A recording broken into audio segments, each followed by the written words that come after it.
Nagsimula nga tayo dito sa ano eh. Nagsimula nga tayo dito sa tinatawag na eleksyon, yung pagpili. Ngayon, pupunta nga tayo dito sa Gospel of Salvation. Ang Gospel of Salvation, ito yung tanging kaparaanan para maintindihan mo ang Diyos. Kasi, pag iniintindi mo kasi ang Diyos ngayon, pang sarili mo yon. Ang tawag diyan is religion. Ano ba ang religion ay ito'y human effort para ikaw ay makapunta sa Diyos. Now, we have 100,000 religions sa buong mundo. Ito ba ay sa Diyos? Hindi. Ito ay pangtao. Kasi ang ginawa ng relihiyon, papasok ka sa kanilang relihiyon para ikaw ay dadalhin nung nangunguna ng relihiyon saan? Sa Diyos.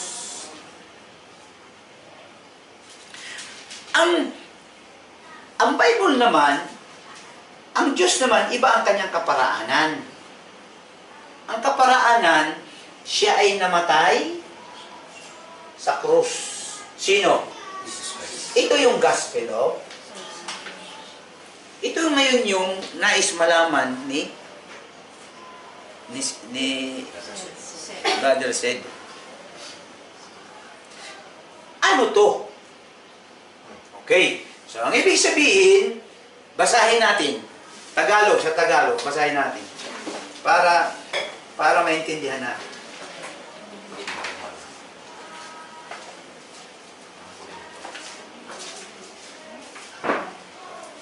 Mga kapatid, nais kong ipaalala sa inyo ang magandang balita. Sige, dito ha, pakinggan mo sila. Ito yung gospel of salvation na lang binabanggit nila sa iyo. Okay, sige, yan.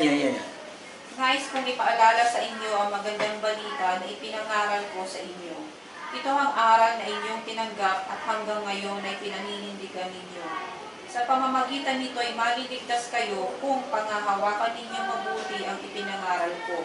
Maliban na lamang kung hindi talaga tunay ang inyong pagsampalataya. Sige, tuloy. Sapagkat ibinigay ko sa inyo ang pinakamahalagang aral na ibinigay sa akin, na si Kristo'y namatay upang iligtas tayo sa ating mga kasalanan. Okay, stop. Thank you.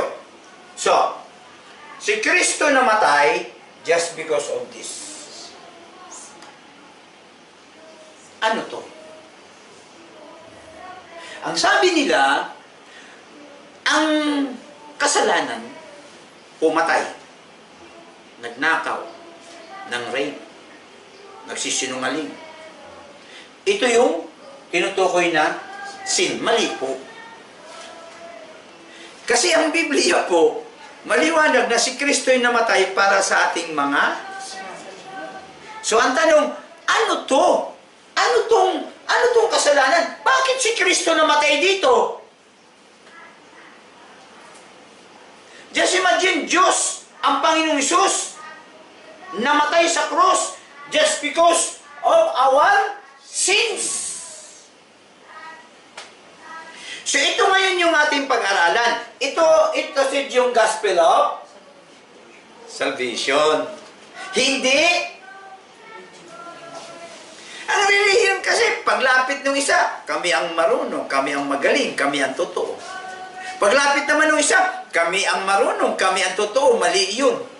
Ay, mayroong 100? Kanino tayo ngayon papasok?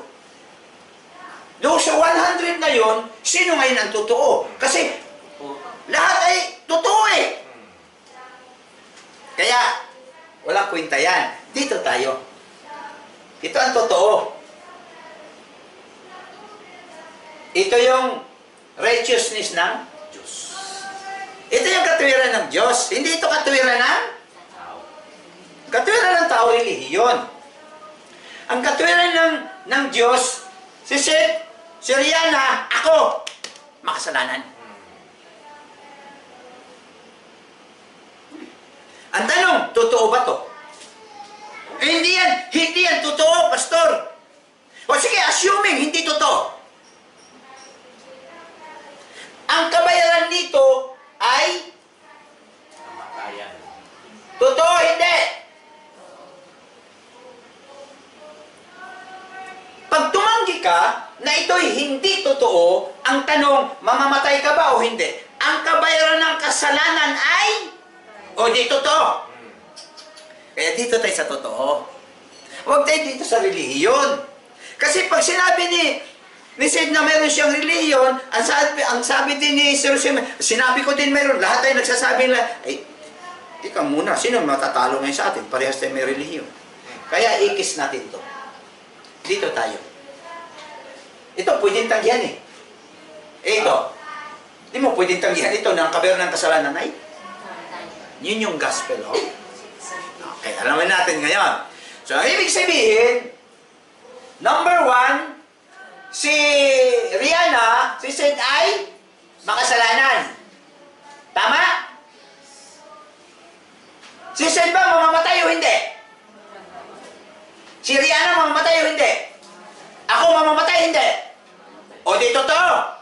Kailangan ko ng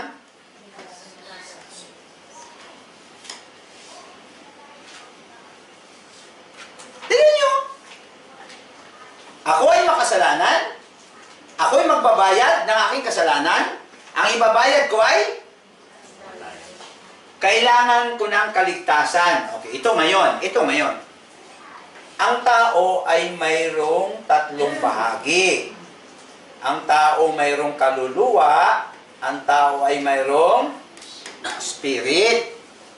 Now, ngayon, ito ngayon ang problema natin. Kaya kailangan nating i-secure yung ating pag-aaral. Kasi mayroong tinatawag na heaven at may tinatawag na langit ay may tinatawag na impyerno. Ang tanong, alin ba ang pupunta sa langit at alin ba ang pupunta sa impyerno? Ang pupunta dito ay soul at saka spirit. Yung katawan, saan? Saan pupunta katawan? Yan. So, yung katawan mo siya, walang kwenta yan. Katawan mo Rihanna, itong katawan. Yung mga katawan natin, walang kwenta yan. Bakit? Anytime pwede yung mamatay. Alam niyo ba ang tao? Cardiac arrest. Aneurysm. Yan eh, hindi yan sakit. Bigla lang. Huwag mo sabihin na ikay malakas, bata. Nabalita mo, biglang namatay. Bakit? Ang kabayaran ng kasalanan ay mamamatay talaga. Kailangan, basahin natin ang sinabi ng Panginoong Hesus. Matthew.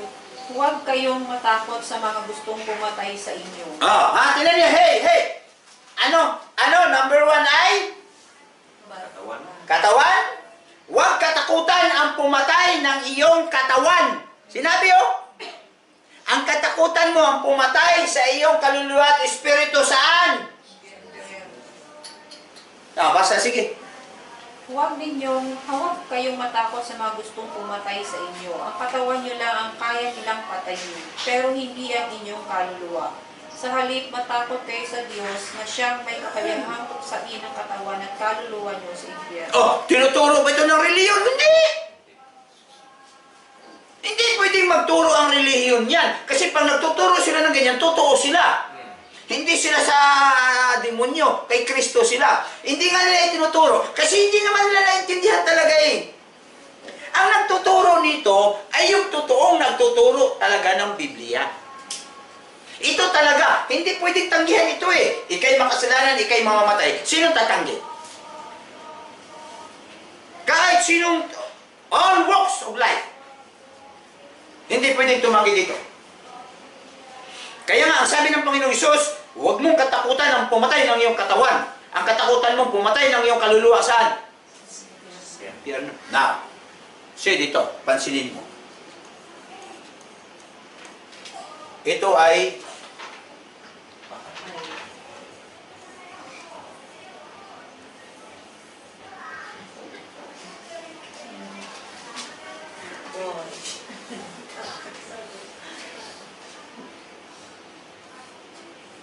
Ito naman ay tao.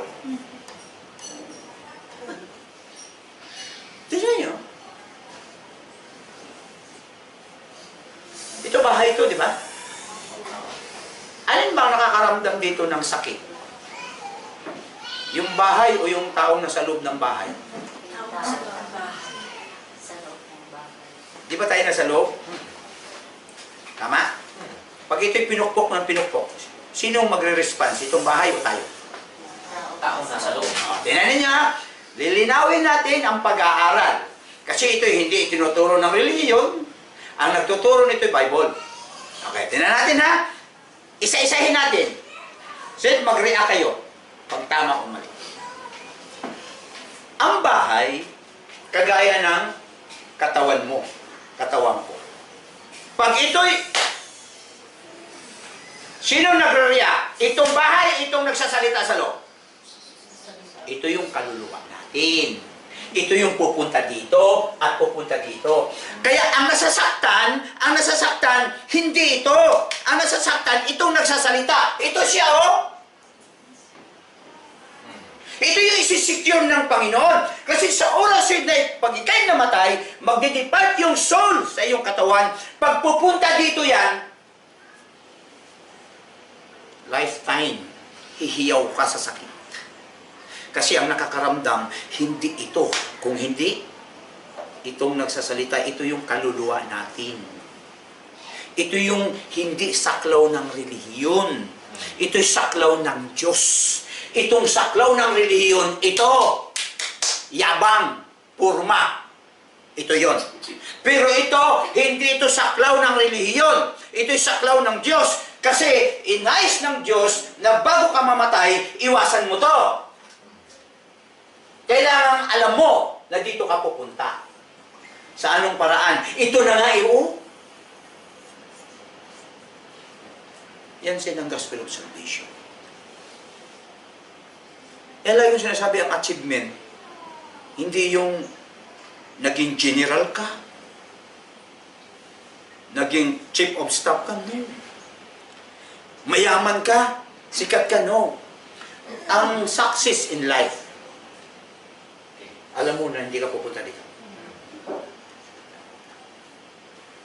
Sid, alam mo kung kailan ka mamatay? Hindi ko rin alam. Pero mamamatay ka. Hindi. Mamamatay din ako.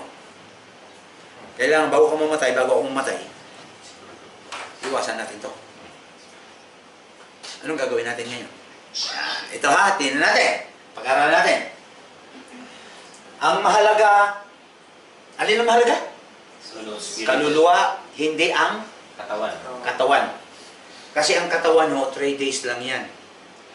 Pag nabulok, pag namatay ang isang tao, pag hindi mo nakita yan sa loob ng bahay, namamaga. Mamaho na yan. Wala na. Kasi, yung nakakaramdam sa kanyang katawan, nakaramdam ng sakit, umalis na. Kaya siya bulok na. Hindi na niya naramdaman ang sakit. Kasi yung nakakaramdam, umalis na. The problem is, pag alis noon, hindi mo alam pupunta ang langit, automatic dito ka. Now, apoy. Nagluluto ka, napaso ka, anong sakit? Lalo na kung ang kaluluwa mo nakarito. Ang gagawin ko, pastor, para maiwasan ko. Ito na nga po, ang inyong tanong, gospel of? Ano ang gospel of salvation?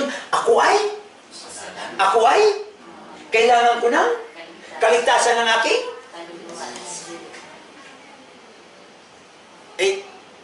Paano ko malaman, pastor, na ang kaluluwa ko at espiritu ay ligtas? Pastor, mayroon pa ng langit at impyerno. Kasi sinabi ng Biblia, kailangan ng kaligtasan. Anong gagawin ko para malaman ko na ako'y ligtas? Ako pala, pastor, makasalanan. Ako pala ay magbabayad ng kamatayan. Kailangan ko ng kaligtasan. Ano ang kaligtasan? Kaligtasan ng aking kaluluwa. Paano? Paano kung malaman ngayon na ako paliligtas? Paano kung malaman ngayon, pag namatay ako, sigurado pala ako sa langit? Paano nga?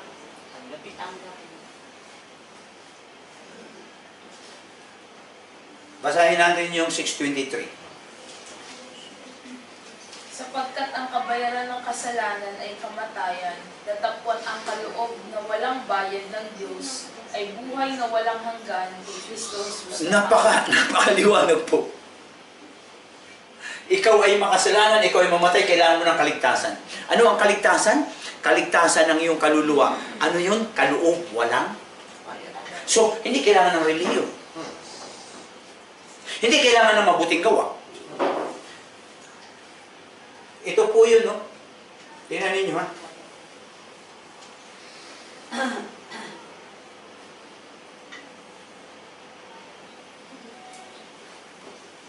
Ito si... Anong spelling? Anong said? Anong spelling? Z? Z? E? D? Okay. Now, ito naman yung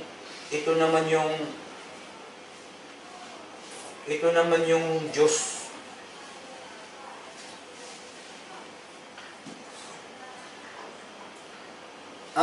Ang sinabi ng Biblia ay tayo hindi pwede lumapit sa Diyos kasi tayo ay kapos. Kaya ang mangyayari diyan, gayon. Gusto ni Sid na pupuntan Diyos sa langit. Hindi siya makakapunta. Bakit? Siya ay kasalanan. Saan ngayon pupunta si Sid? Hindi sa relihiyong Diyos. Hindi siya pwede lumapit sa Diyos kasi nga siya ay makasalanan. Anong ginawa ng Diyos? Si Sid, ang Diyos ang lumapit kay? Sa anong paraan? Siya ay namatay sa krus para sa kasalanan mo. Ngayon, ang sinabi ni Biblia, ang kabayaran ng kasalanan, kamatayan, ngunit ang kaloob. May kaloob, eternal life. Ano yung kaloob? Ang kaloob ba may bayad o wala? Wala. Libre. Libre. Papansin niyo ba? Ang kaloob ay buhay na walang Hanggan. Now, ang kaloob, kailangan tanggapin. Kasi pag hindi mo tinanggap sa ang kaloob, hindi mo maangkin. Ay ano sinabi ng Biblia pag tinanggap? Sige, basa. Romans chapter 8 verse 15. At ang Espiritu na tinanggap niyo ay hindi kayo ginawang alipin para muling matakot, sa halip, ginawa kayong mga anak ng Diyos. Ngayon sa pamamagitan... Okay. Tinanggap, tinanggap mo ang kaloob. Ano ang kaloob? Buhay na walang hanggan. So, pag tinanggap mo ang buhay na walang hanggan, ay ikay naging anak. Pakibasa ulit. At ang Espiritu na tinanggap niyo ay hindi kayo ginawa... Bakit tinanggap? Kaloob eh. Kailangan tanggapin mo, kaloob eh. Ano ang kaloob? Buhay na walang hanggan. Kaligtasan. Kaligtasan ng kaluluwa at Espiritu. Kailangan maintindihan ito ng tao kasi pag hindi natin ipapaliwanag ito, kawawa ang tao. Ang tao pag namatay, kawawa sila. Kaya ipapaliwanag natin. Okay, ngayon. Ang kaloob, tinanggap. Nung tinanggap, said ikaw ay naging anak ng... Kailan ka naging anak ng Diyos ngayon? Said, nung nasa relihiyon mo o pagtanggap kay Kristo? Yun po ang turo ng Biblia. Hindi ang relihiyon na 100,000. Lahat yan ay hindi sa Diyos. Ang sa Diyos ito. Ika'y makasalanan, ika'y mamamatay, kailangan mo ng kaligtasan. Ang kaligtasan ay kaloob, buhay na walang bayad. Anong gagawin mo? Tanggapin mo. Nung tinanggap mo, ika'y naging anak na? Tanong, kailan ka naging anak? By joining the religion or by accepting Christ as your Lord and Savior? Ito yon. Pag tinanggap mo, ika'y nagiging anak ng Diyos. Pag anak, tagapagmana. Walang anak na hindi tagapagmana. Anong mamanahin mo? Langit. Alin ang magmamana? Kaluluwa mo. Kaya, said, mas mahalaga ang kaluluwa kaysa katawan. Kasi ang katawan na yan, bulong. Sabi ko sa iyo. Ngayon, anong kaparaanan? Pagtanggap. Pag tinanggap, naging anak. So, ang gagawin natin, tanggapin natin ang Panginoon. Para ikay magkaroon ng kaligtasan, magkaroon ka ng buhay na walang hanggan, by means of acceptance. Pagtanggap. Makasalanan kay, mamamatay kay. Kailangan mo ng kaligtasan eh. Anong kaparaanan ng kaligtasan? Pagtanggap sa Panginoon. Ano ang tinanggap mo? Buhay na walang hanggan. Sino? Si Jesus Christ. Siya yung gift. Siya yung grace. Siya yung biyaya. Tayo yumuko. Sumunod kay sa panalangin.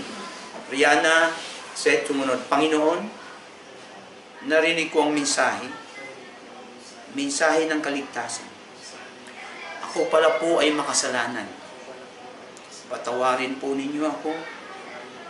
Tinatanggap kita bilang Panginoon at sariling tagapagligtas ng aking buhay. Salamat po sa kapatawaran. Salamat sa buhay na walang hanggan. Sa pangalan ni Jesus. Amen.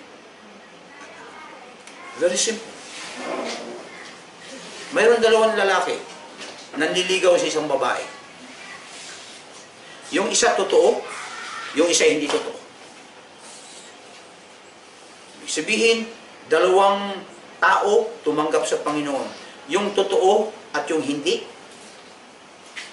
Yung totoo, may binhi sa puso. At ang binhi na yun, sisibol at yayabong.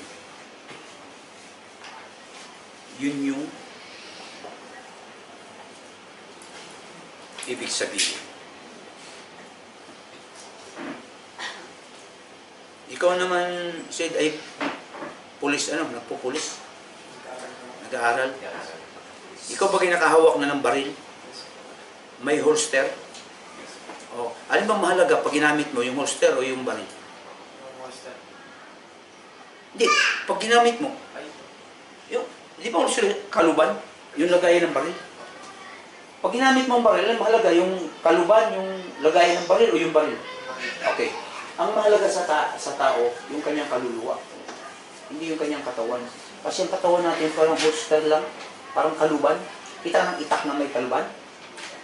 Pag isuot doon sa kaluban yung itak, pag ginamit mo rin ang mahalaga yung kaluban, yung itak. Yung mahalaga sa atin, yung ating kaluluwa, hindi yung katawan. Kaya i-secure natin yung ating kaluluwa. Hindi yung katawan. Katawan natin walang kwenta yan. Anytime, pwede magkakasakit yan. Cancer. Kailangan sinisigurado natin ito. Sa buhay ng tao ho, mahalaga to. Iwasan natin to. Kasi ito impyerno ho. Lagi kong hinalimbawa, magpakulo ka ng isang kawaling langis na kumukulo.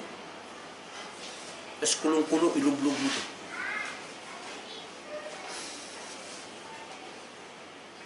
Hindi naman ito nasasaktan eh. Yung kaluluwa. Kasi pag umalis ito, Sid, kahit tatarin, di ba mayroong cremation? Nakakita ba kayong kinikremate na sumisigaw? Bakit? Yung nasasaktan, wala na. Wala na eh. Tandaan nun ninyo. Ito yung church na nagtuturo ng katuwiran ni Kristo, hindi katuwiran ng tao. Totoo naman eh. Pag ginamit mo ang itak, alin ang mahalaga? Okay, mayroon kayong mga kutsilyo sa inyong tahanan. Yung mamahaling kutsilyo. Hindi kayo nakasuot diyan, madami. Pag ginamit mo, alin ang mahalaga? Yung sinusuotan o yung kutsilyo? Ang mahalaga nga po sa atin yung kaluluwa, hindi yung katawan. Kasi ang katawan natin, 3 days lang yan, bulok na yan, pagay patay. At wala ng solusyon dyan. Ilibing talaga yan, mamamaho yan eh. Kahit anong gandang lalaki at gandang babae mo. Ang mahalaga nga, itong nagsasalita. Kasi ito yung pupunta sa impyerno, ito yung pupunta sa langit, ito yung nasasaktan eh. Ito yung sinishare natin lagi sa tao. Hindi tayo nagyayakag ng tao sumama sa atin, hindi.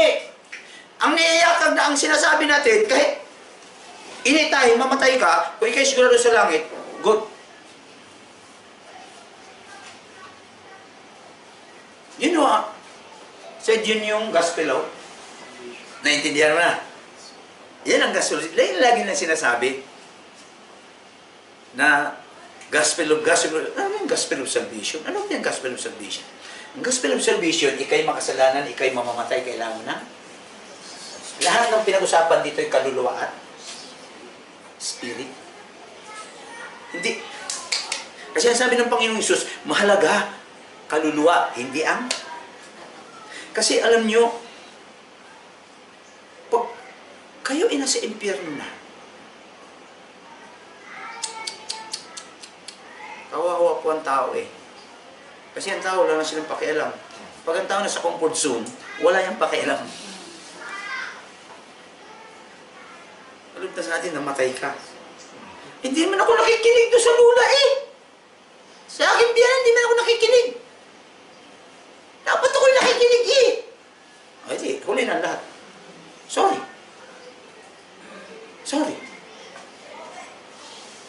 Yun yung gospel, oh. Salvation. Kaya, paano ko nalaman? Tinanggap. Paano ko matya? Na after nung pagtanggap ko sigurado. O, titignan natin ang 16. Ang banal na espiritu Tinan na. Sid ha, kaya na, pansinin nyo ha. Ang banal na espiritu, ang ibig sabihin yung eternal life, ito yung kaloob. Ito yung Panginoong Hesus. Siya na ngayon nagpapatunay na ikay anak. Kailan? Nung tinanggap mo siya. Sige, basa. Ang banal na espiritu at ang ating espiritu ay parehong nagpapatunay na tayo mga anak ng Diyos. At bilang mga anak, mga tagapagmana tayo ng Diyos at kasama ni Kristo na magmamana sa mga pagpapalang inilaan niya. Sapagkat kung magtitiis tayo kagaya ni Kristo noon, darating ang araw na pararangalan din tayong kasama niya. Tinan nyo. Magmamana. Ang anak, magmamana ang anak. Hindi maaaring ang anak ay hindi magma. Di, anak ka. Kailan ka naging anak? Tinanggap mo. Anong tinanggap mo? Kaloob. Ano ang kaloob? Buhay na walang? So, nung tinanggap mo ang buhay na walang hanggan, ang sinabi ng Biblia, ikay naging anak ng Diyos. So, pag anak ng Diyos, tagapagmana, anong mamanahin mo? Langit.